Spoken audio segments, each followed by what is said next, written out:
It's been 10 years since Pokémon X and Y released back in 2013, and having recently played through Pokémon X, I wanted to share my thoughts while also getting yours down below in the comments.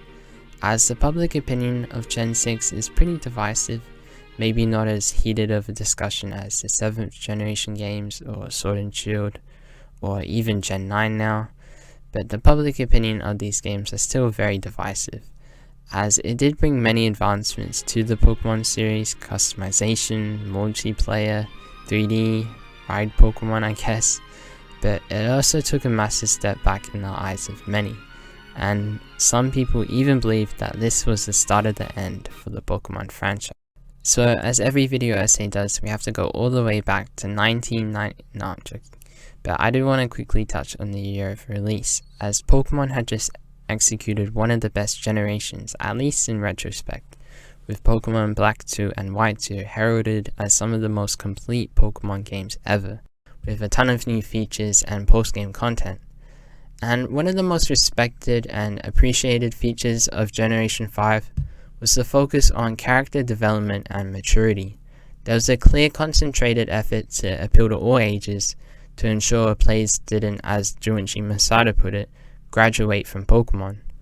This video isn't about Black and White, but I do think the continuation from Black and White is relevant to the criticism of X and Y, as there was a stark shift in the presentation of characters and the general tone of story, as they completely dropped the focus on maturity and reduced the setting back to its simplest form, just an adventure with a group of friends, although not many people consider these guys friends, as they may have ignited the trend of overly welcoming rivals.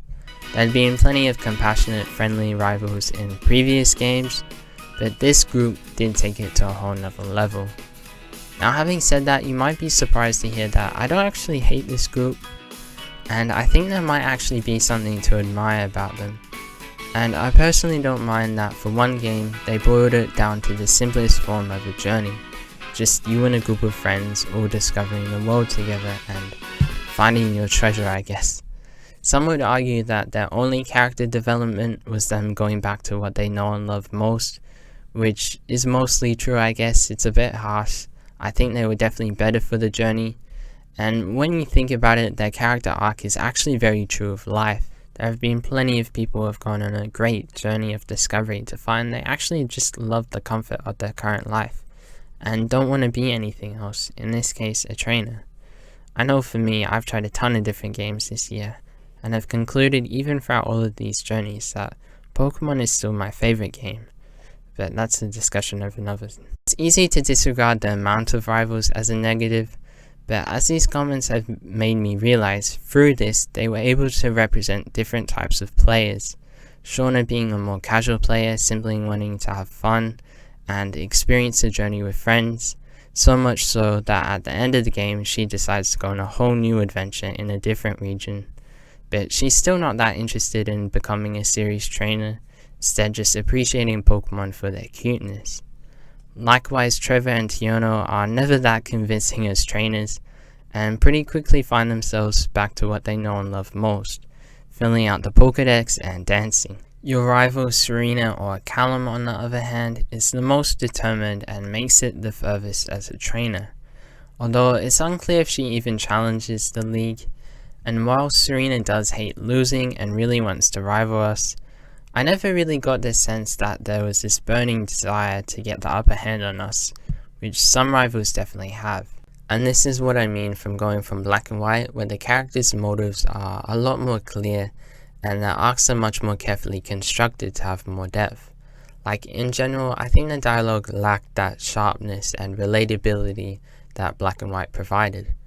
And because of this direction they took with the characters and dialogue, it means that straight out of the gate, X and Y lacks that competition and tension, which means the game feels more like a casual stroll through the world of Pokemon than this all-encompassing journey, which is fine, and I personally don't mind it, but you can understand why many fans think this was the wrong direction and decision. And it is unusual to reset their focus to fit a younger audience after delivering Black and White, which, as promised, appealed to all ages. It just felt like Black and White had built a platform for the tone of Pokemon stories for generations to come. But fast forward to Gen 9, you could argue that the competitiveness never picked up for the rest of X and Y, and arguably for any of the following generations. And whether that's for the better or worse is up to you. But the rivals aren't the only factor that add to the friendlier feeling of X and Y, as shortly after the first gym you received the XP share, which was completely revamped in Generation 6, now sharing XP to the whole party instead of just one Pokemon. X and Y was also the first game that gave experience for catching Pokemon, which isn't a terrible feature in concept, as your Pokemon often participate in battle to weaken the wild mon, so receiving XP makes sense. It's also just another incentive and reward for catching, but unfortunately no matter the intent of these changes, you would almost always be a comfortable 3 to 6 levels ahead of your opponent, which you could say isn't that different from any other game, and that's partially true. Each game has its own quirks with level scaling. But I think it's fair to say you don't face any dramatic, difficult level spikes in X and Y, quite like other games, which just means that there's less memorable and hard-fought battles that involve considerable strategy. So ultimately there's just less feeling of accomplishment. And shortly after the XP share you also receive a Kanto starter, and if you remember back in the day you could also obtain a mystery gift Torchic. So technically before this second gym you could have had a full tree of starters, all different types. I don't think I need to explain why this is kind of OP. But in retrospect, even if you did hate these additions, at least they were optional. You could simply turn off the XP share and there's no obligation to add the Kanto starter to your team. The fact that we've progressed to a point where player choice and difficulty is less, not more, is just befuddling, but I'm gonna park that discussion for another time, when it's more relevant. Like, I could reason to you why Game Freak made some of these changes, but I don't think anyone cares to hear that side of the discussion, and I think we can all agree that these changes to EXP share and gift Pokemon were an overreaction and exacerbated the breeziness of an already easy game. Unfortunately for X and Y, even if the features were optional, it's always going to get a bad rap for introducing these changes and having the roots that would grow further into more recent generations.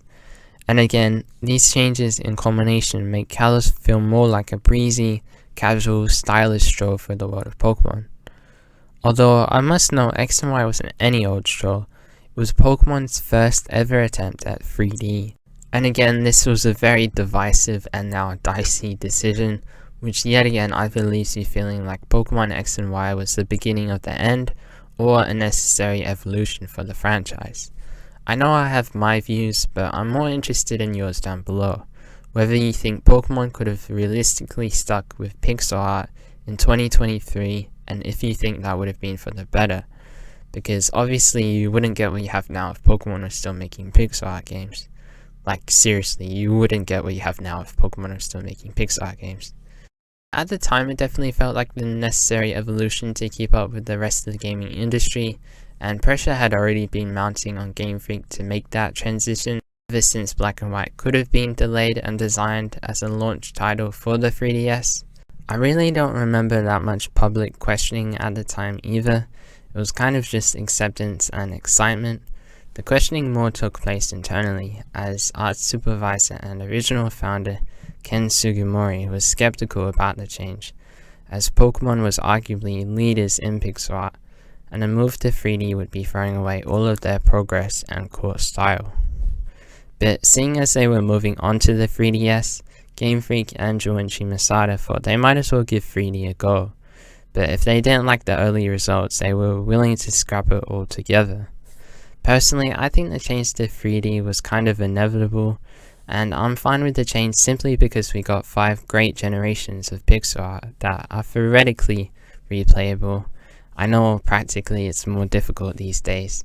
Although I do think there is something to say about keeping the original style that brought Pokemon to life in the first place, and after finishing Pokemon Black for the first time recently, I can confirm that pixel art was and still is Game Freak's expertise. It's just so difficult to imagine anything but 3D these days, and I really do wonder if the franchise would have stagnated further without the change. Focusing on X and Y specifically though, there really wasn't that much advantage to the change. It's not like the scope was particularly increased or there were many visual effects that wowed you. Apparently that's mostly because of the hardware limitations, but I do remember the canopy effect making a great point about how a visual effect in 3D is just not as impressive or surprising as it is in 2D, where you're not expecting the camera to suddenly shift because you would have never seen that before in a 2D game. Regardless, I still think X and Y was a really seamless and grounded transition to 3D. I remember after playing Pokemon Y and switching X and Y back on, I was pretty shocked at how well it looked. Like, sometimes you can forget how high definition and polished something can be. And both Oras and Sun and Moon continue form and look even better and show off the potential of 3D better with their environments of their respective regions. Sword and Shield is where things start to get a bit shaky apparently, and obviously Scarlet and Violet definitely has a unique style. Overall, it was a nice polished stepping stone for what else to come. But as seamless as 3D was, obviously some cuts had to be made. For example, battle animations, you went from black and white with some of the most lively battle animations and movements in the whole series to almost dead still for a ton of Mon. For example, comparing Pansage's movement in black and white, where it looks as if he's strumming a guitar happily, to just rocking back and forth continuously, endlessly, or Whirlipede, who twirls around very swiftly in black and white, whereas X and Y he's just rocking back on those same pincers he once spinned on, or finally Scraggy, who is just tragically standing there. And this significantly affected a lot of Pokemon's modern look, and at times the overall enjoyment of battles. I think it's honestly the main underlying reason people don't like Delphox, because it's not doing anything in battle, it's not showing off any of its personality, it's just standing there. But probably the most startling change that impacted Pokemon was their new 3D appearances. Now, we had seen Pokemon 3D before in side games, anime, and adventures, but a lot of people were not ready for Typhlosion to go from this to this. Once a menacing fiery beast with flames scorching off its back, whereas the 3D model leaves a lot to be desired, let's just say that. And this uncomfortability can be felt for a ton of Mon who we are so accustomed to seeing as more dynamic 2D pixel art. Part of the discourse around the 3D models is how the colors have been subdued and washed, compared to the more vibrant color of the 2D sprites. I'm still not exactly sure why this was the case, but all of this in combination led to less vibrant versions of previously 2D Pokemon. More positively, I think the overworld art style was very well executed. At times the models and buildings can get pretty grainy of course, but aside from that, it's that chibi style but with outlines and much better proportions. I also think it helped with how they mixed in the more realistic models in the Bontique. Thinking about it, without 3D I don't think customization would have even been a feature, but also in trainer battles, well, at least your main character when initiating Mega Evolution, it is pretty disappointing how the small number of opposing trainers with Mega Evolution didn't even have an animation. I think it would have really helped with the immersion and the excitement of the feature, and just set the stage better. This is one area where you can tell the game was rushed to meet a deadline. But they still make the most of the 3D in other areas. I think the camera angles in battle helped with immersion, even if they don't matter at all in this day and age with movable cameras. I still think it was a good alternative to the simple battle screen. Not that you go for many tough move situations in the main story, but at least with online battles it's more interesting while you wait. Overall, I think the transition to 3D was inevitable, and I honestly think X and Y implemented it pretty seamlessly. Although I do think there is a valiant argument to be had about keeping Pokemon's core style. As Sugimori said, it really was throwing away everything and restarting. And admittedly, X and Y didn't really gain that much from being 3D. And if you were to compare X and Y and black and white's graphics, at least in this day and age, I think most people would prefer the pixel art of black and white, just for its liveliness. But 10 years since the change, it's just too difficult to imagine Pokemon still making 2D pixel art games, and I really wonder what it would have done for the franchise. Regardless, if black and white was the last 2D pixel art game, what a way to go out. Even if X and Y did end the peak of Pokemon graphics, at least it did start another peak. I think Pokemon X and Y has the best multiplayer interface and communication options in the whole series, and I don't think it's really close. The Festival Plaza that succeeded it kind of tried too hard, very overcrowded for my liking, sorry Sophocles, and since then, I would kind of argue it's degenerated back to how it's always been, with the addition of wonder trading, of course. Like, don't get me wrong, the online servers are still very well updated, with a good competitive player base, and a paywall that I don't participate in much. But X and Y had all of the original features where you can link up with friends, but you could also just as easily contact any trainer in the whole world, with the potential of not losing contact with the trainer at random draws, but be able to consistently re-meet with them to continue to communicate. The layout was also just so simple, one screen where you can access everything and indicate what you want to do on the server, with a plethora of options and game modes at your disposal, including the GST, which is hacked and broken nowadays, but I still appreciate its existence, for the simple fact that how else am I meant to get a Pacific Pokemon these days?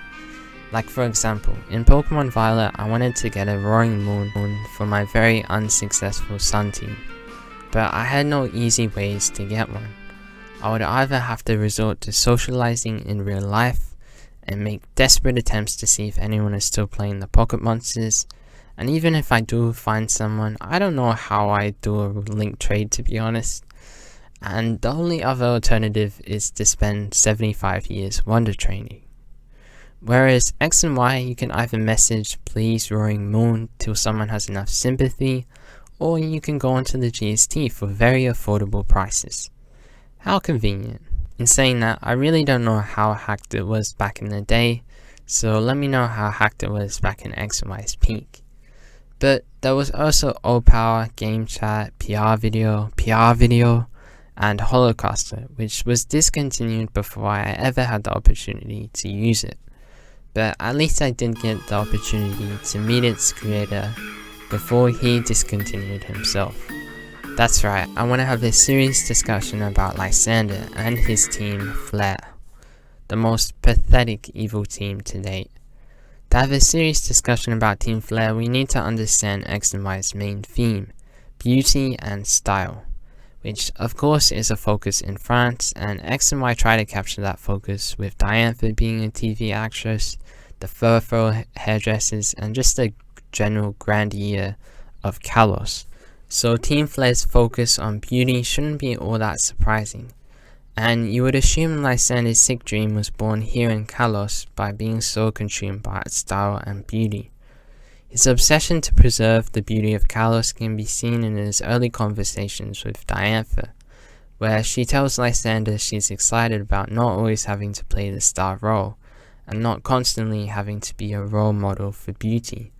Lysander is baffled at this desire and protests that she should always want to stay beautiful forever, and he would quote, "end the world so that beauty in this world never fades." He obviously concludes that the only way to preserve this beauty is to do some serious population management in the form of the ultimate weapon, the same one that AZ fired all those years ago. Otherwise, he foresees an unbeautiful world, full of war, where Pokemon will be used as tools of theft. I hope you're starting to notice the slight contradiction here. But as most evil team leaders, he does make some compelling points. In our world, population is destined to rise, energy and resources are only going to get more scarce and sought after.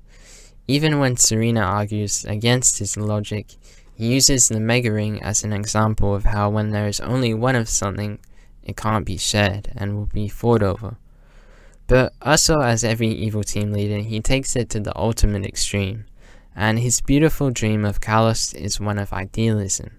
One that, even if he did cull most of the population, would he really be satisfied? Besides, population will just creep back up again, and will you be faced with the same issue in a matter of years? Destroying the world's landmass also just doesn't seem like the best way to start a beautiful world. Furthermore, his projection of a world full of theft doesn't even have roots in reality, as the only instance of theft during your whole journey is by Team Flare. So this tragic future that he is so fearful of, he is simultaneously creating. It's delusional, really. This is where I find Xerneas and Xerneas' advice surprisingly insightful, and very fitting for the game's focus on sharing, as Mega Evolution requires sharing a bond between your Pokemon. Xerneas saying even if there is a little of something, we ought to share it, and Xerneas adds that we don't have to do something on our own. We can work together to create a better future. We are the same kind after all. We ought to be optimistic and work together. Lysander does respond with a killer response, exclaiming that if that were the case, wouldn't all wars have ended a long time ago, before actually attempting to kill everyone.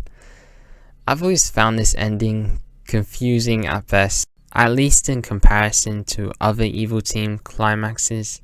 I think mainly because the game doesn't make it clear if Lysander dies, is still buried under all of that rubble, and if so, how did AZ get out? I guess he can't technically die, but still, he was imprisoned and would have had to lift all of that boulders to get out. Also, I don't know what happened to all of the Team Flare grunts just chilling in the HQ. Did they make it out? Did they even know what was happening? It was just a very confusing sequence of events, and it's unusual you don't hear anything about it in the aftermath, given Lysander was such an influential figure in Kalos. I know Lysander does reappear in Ultra Sun and Moon, but I have not played those games yet to experience that madness. I also don't think they nailed the time pressure aspect with the climax. That's why it felt kind of empty as well. For starters, you could just leave the town. I know you can probably leave in every climax, but it just felt especially weird when there's an impending nuclear weapon. Also, there's just the fact that Lysander was standing next to the window for the whole duration of the events. Like, could he have not intervened before he got to the cocoon? I guess it does take a while to run down those stairs, especially if he was trying to do it in style. And those quick pulls do be working, I got proof. Anyway, the climax just didn't live up to its potential, as it wasn't as tense as N being anointed king or Team Aqua threatening to flood the earth, when an ultimate weapon should have that potential. So unfortunately for Team Flare, because their climax wasn't a standout, they are pretty easily forgotten, and their reasons for restarting the world is probably the most plain and boring iteration so far. Although it did have the backstory of AZ, which we're all hoping Pokemon will eventually revisit, and it seems pretty likely considering how many events are happening 3,000 years ago, especially in the last 3 generations. So yeah, overall, I just don't think the build-up or climax was as convincing, convicting, or difficult as previous teams, and it left me feeling more empty than usual, and it definitely wasn't as memorable as some others. And to be honest, neither were the gyms. Like, to be clear, the gyms in Kalos are fine. I didn't find them particularly challenging. My main frustration is they could have been optimized to be even better by simply giving the leaders the license to use Mega Evolution. I'm not even saying the feature has to be in every gym battle. It's not as versatile of a feature as Dynamax or Terrestrialization, since it only affects some Pokemon. But they could have at least given the Fairy Gym Leader a Mega Morval, or Wulfric and Mega Abomasnow, because as it stands, Wulfric is probably the weakest 8th gym leader ever, having a stock standard mono ice team with all the weaknesses it always has. Like, why couldn't we have given this man a Mega Abomasnow just to make these battles a little bit more unique and memorable? That's one of the main complaints with the 6th generation gym leaders is they're just not at all memorable. Like, ideally you want each gym leader to present a unique challenge to prevent the player from just relying on the same old tricks that has gotten them through the rest of the game. Or at least, even if a gym leader isn't meant to be the most difficult, they should at least have a signature Pokemon that you remember for causing lots of havoc to your team, either because they're higher level or fully evolved, or more recently can use the gimmick. But unfortunately for X and Y, it just doesn't happen enough. Like, there was Karina, who teaches us the ways of Mega Evolution, but she doesn't even use her Mega Lucario in the actual gym battle. For what reason, I have no idea. Like, even the anime hasn't used it. Like, gym leaders and Elite Four members are meant to be some of the most strongest and respected Pokemon trainers in the whole of Kalos. I can't fathom why they can't get their hands on a Mega Ring. Especially the Elite Four, who I was occasionally stumped by. They're definitely not a complete walkover. I know for me it came down to the wire against Diantha. I only had one Pokemon left. But there was just the same issue with trainers lacking memorable signature Pokemon. Like, could we have not given Wickstrom a Mega Scizor, or Cybold a Mega Gyarados, Malva a Mega Houndoom? Just something to make these battles even a little bit more memorable and challenging. Like I said, they do fix this issue in future games with their respective gimmicks. Alola's Elite Four use Z-Rings, and Paldea's League has Terastallization, and there's obviously Dynamax all across Sword and Shield. If more trainers were to use Mega Evolution in X and Y, there wouldn't even be a discussion about Mega Evolution being an OP feature, because it would be balanced, whereas currently only 4 trainers use it in the whole game. The only argument I can think of to why this is the case is because you the player don't get access to many Megastones in the main campaign. But that's no justifying reason to make this feature so scarcely used. Just add more findable Megastones in the main campaign. I know a lot of people argue that Mega Evolution is the coolest gimmick Pokemon has ever had, and it is the coolest transformation and reason for transformation, but I can't help but feel in its debut game it was so poorly executed and a missed opportunity for X and Y, a game that was sorely lacking in difficulty. If there's ever gonna be a Pokemon Z or Kalos remake in the future, I think having more League trainers and rivals use Mega Evolution would be a very welcome addition, especially since it's been a minute since Megas were in mainline Mon. I mentioned Pokemon Z, and we have discussed some pretty controversial and contentious changes that X and Y started, but I don't think anything hangs over the head of X and Y as much as the non-release of Pokemon Z. The much anticipated 3rd version that never happened. And after watching a Did You Know Gaming video, there definitely was evidence that there was data files that could have been purposed for a 3rd version. We know there's the whole AZ Floward event that never happened. However, there also isn't any evidence that they started a full-scale development process. So contrary to popular belief, that Pokemon scrapped the project halfway through, at least for what data miners can find, it looks like the project never really got started. The video goes into a lot of detail to why that was the case, but to put it simply, it's because Game Freak were occupied with other projects. And I'm in the small group of people who don't really care that Pokemon Z was never released, and I think it's a bit of a fallacy that there was enough to go on with to make an interesting 3rd version. As I mentioned, they could have increased difficulty, maybe have more Mega Rings accessible for opposing trainers, but the main things I hear in terms of story for what Pokemon Z could have expanded upon is the power plant, the Ghost Girl, Chromane Station, and of course Zygarde.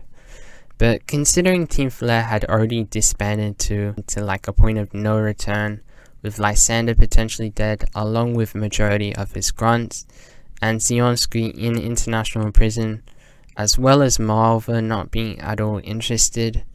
Like, I know evil teams have made comebacks before, with Team Plasma in black 2 and white 2 when they looked all but done in black and white, but at least they still had the air of mystery with Getsis escaping and N being in a distant land.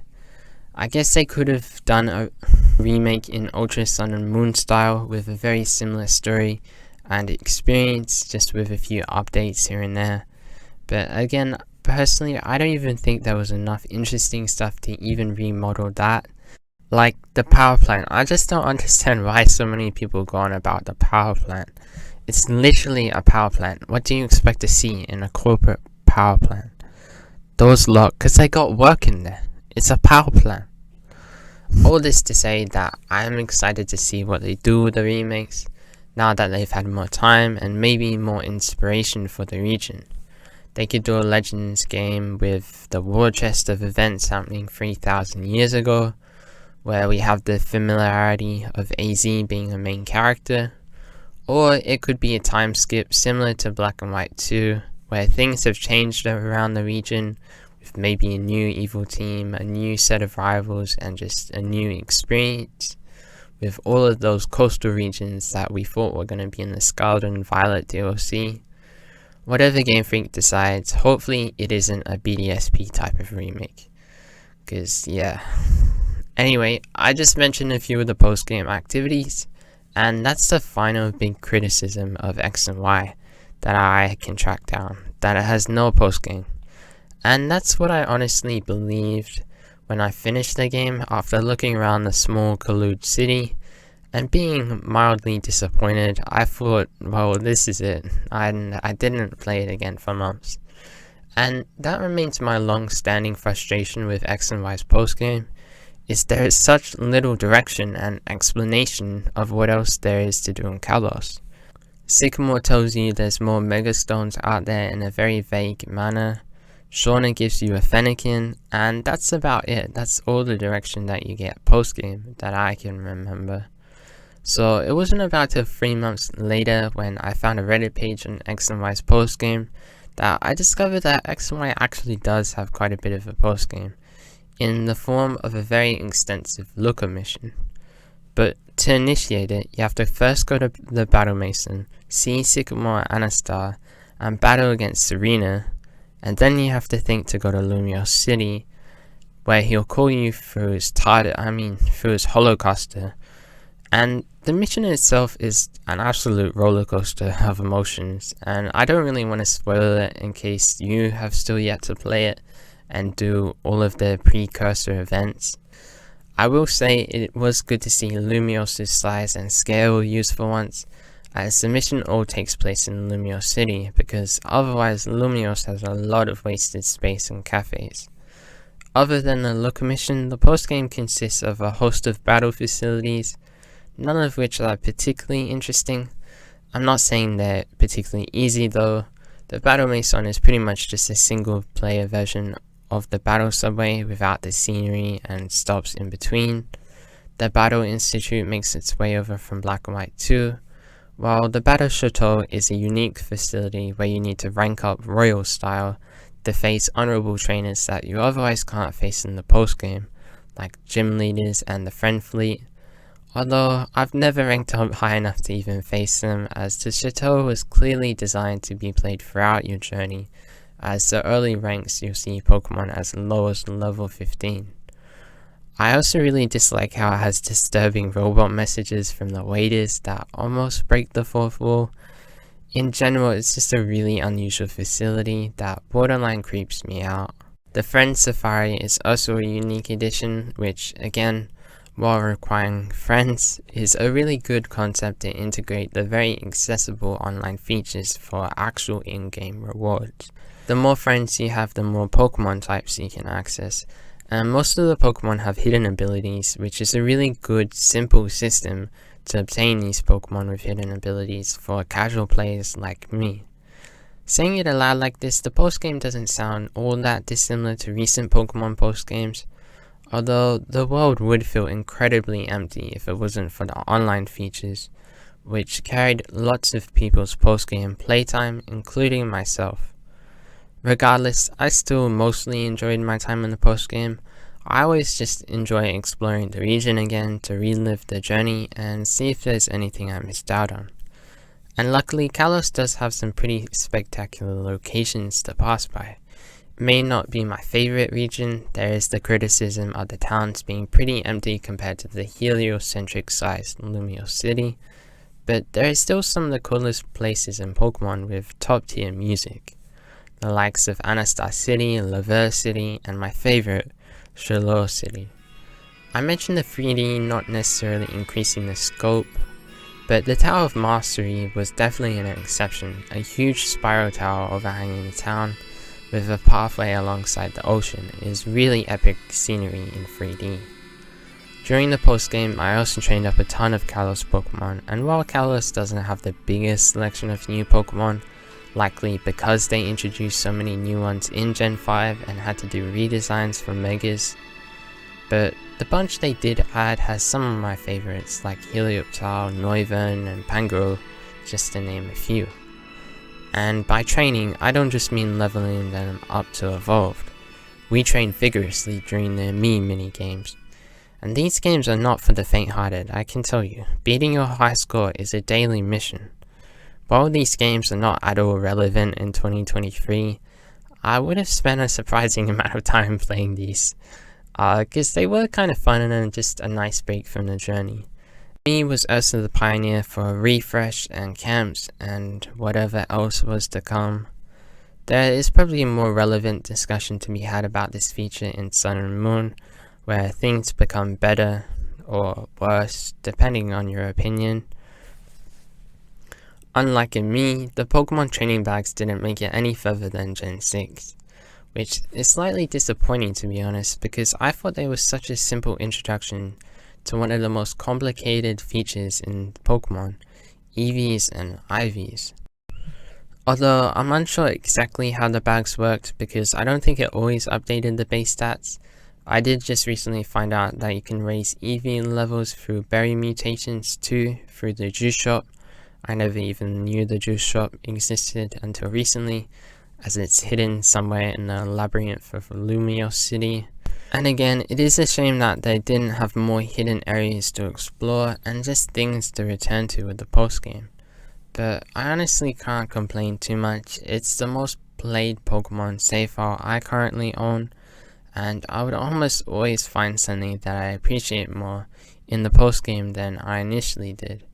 Whether it was the music, or the scenery, or the me animations.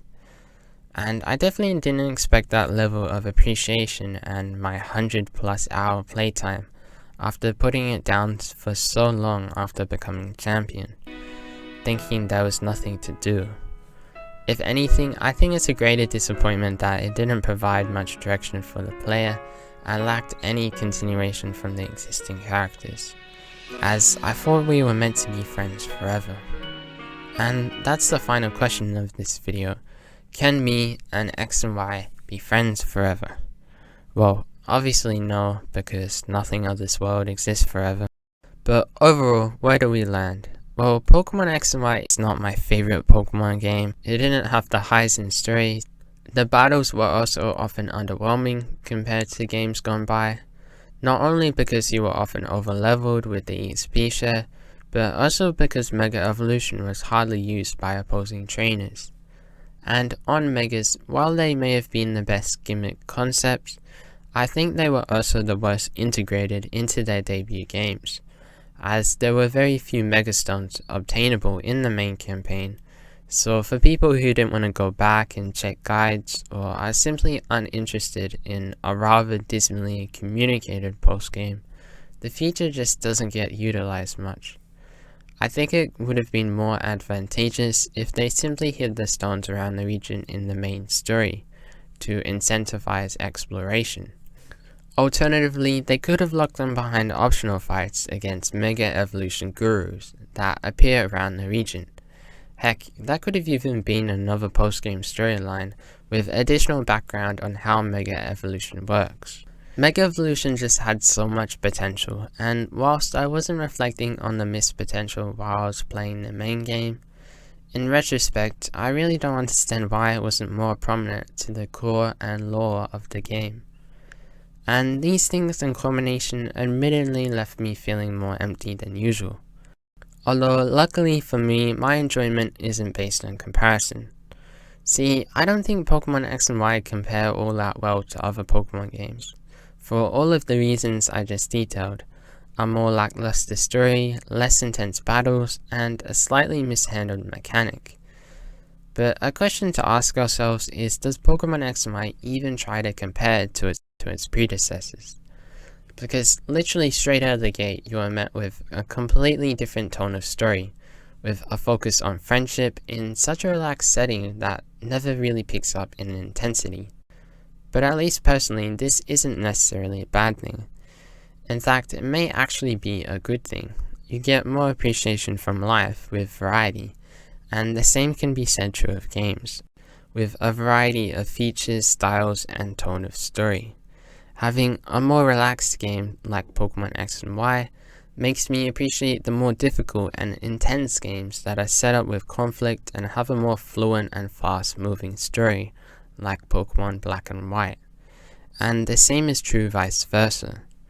And that's why I'm not retrospectively mad at Pokemon turning 3D either, because we have both. We are often disappointed in not having the things of the past, but we can be glad that we have experienced both, and more often than not have access to both.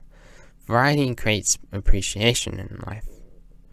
So even if Pokemon X and Y isn't one of the franchise's best, it does not at all mean that it wasn't enjoyable or there isn't fun to be had with it. I feel like over the last 10 years, with all of the attempts to decipher which are the best Pokemon games and form some objective list, it can, at times, cloud the enjoyment present in the games, as rankings often convey a bit of here's the best and you can disregard the rest kind of attitude, when in reality, even if a game isn't up to the franchise's best, it can still be fun. And as these attitudes of assessing things don't suggest, there isn't one way of looking at things. It isn't always necessary to search for the objective. Our subjective feelings have value too. I mean, there would be no emotion with purely objective statements. It's something that Lysander got stuck up on. He wanted a perfect world, one without measurable flaw, but in the process he disregarded the emotions of his own team, his Pokemon, and himself. The friendly act as a task force against this, proving that subjective feelings and friendships still have value, and even if we have different lines of thought, we can still find common ground through working together as a team to resolve an issue, where X and Y converge. And I guess if you boil it down, really the role of a game, especially an RPG, is to give you the platform to create your own fun out of it and make your own storylines. But no matter how you reflect on Pokemon X and Y as a disappointment, a stepping stone for the things to come, or the start of the end, you can't argue that Pokemon X and Y marked a massive turning point for the franchise. A road that they have yet to look back on. A road that Game Freak will likely never look back on. As nowadays 3D is fully imagined in the open world, the exposure is a permanent feature, and evil teams and rivals' seriousness have generally been on a decline.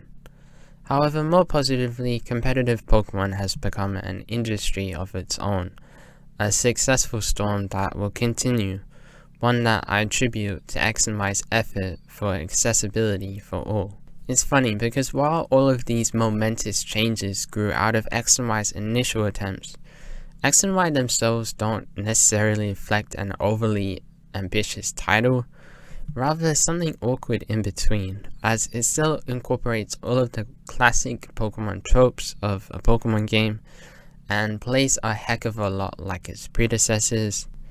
I mean, thinking about it, it's kind of funny how the theme was style and beauty because it focused so heavily on its presentation and in general excelled in the things in between the journey, like a me, customization, and online.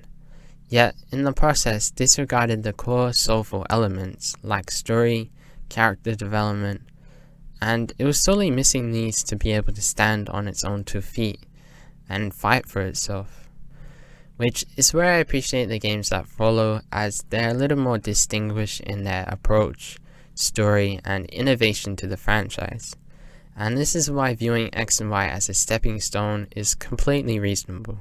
In saying that though, I still do appreciate X and Y's unintentional nicheness, being such a laid-back journey to break up some of the more intense games that people apply really intense rules to. Maybe one day we'll get a Kalos remake that ups the ante and delivers a more intense story. But until then, I'll continue to enjoy this slow, relaxing journey that Kalos provides. And I hope you enjoyed this video too. Hopefully it wasn't too slow and it was relaxing.